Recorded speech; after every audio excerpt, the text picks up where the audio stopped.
Hello बच्चों, let's read this question. If the two lines L1 x is equal to 5, y upon 3 minus alpha is equal to z upon minus 2, L2 x is equal to 2, y upon minus 1 is equal to z upon 2 minus alpha are perpendicular, then the value of alpha is. तो हमें alpha की value बतानी है अगर ये दोनों lines आपस में परपेंडिकुलर है. स्टार्ट कर लेते हैं की कॉन्सेप्ट. की कॉन्सेप्ट देखो क्या हो जाएगा. इफ L1 जिसकी इक्वेशन है x माइनस x1 अपॉन में a1, ठीक है, is equal to y minus y1 upon में b1 is equal to z minus z1 upon में c1. एंड दूसरी लाइन है L2 जिसकी इक्वेशन है x माइनस x2 अपॉन में a2 is equal to y minus y2 upon में b2 is equal to z minus z2 upon में c2 are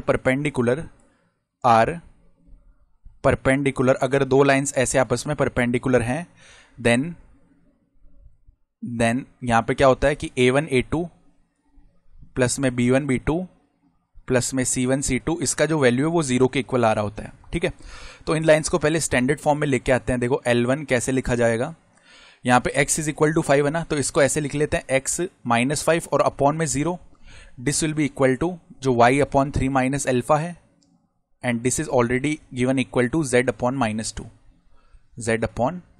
इसी तरीके से देखो L2 कैसे बन जाएगा. सेम इसी तरीके से x माइनस 2 अपॉन में 0 is equal to y upon minus 1 is equal to z upon 2 minus alpha. अब क्योंकि ये दोनों परपेंडिकुलर हैं तो यहाँ पे a1 a2 यानी 0 मल्टीप्लाई में 0 प्लस में b1 b2 यानी 3 माइनस अल्फा मल्टीप्लाई में माइनस का 1 प्लस में c1 c2 यानी कि माइनस 2 मल्टीप्लाई में 2 minus alpha this should be equal to 0.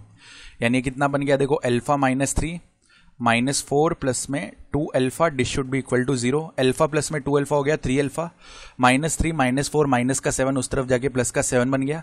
यानी अल्फा का वैल्यू आ जाएगा 7 अपॉन में 3 जो कि हमारे ऑप्शन डी में है. तो ऑप्शन डी सही हो गया. I hope you understood this explanation. Best of luck.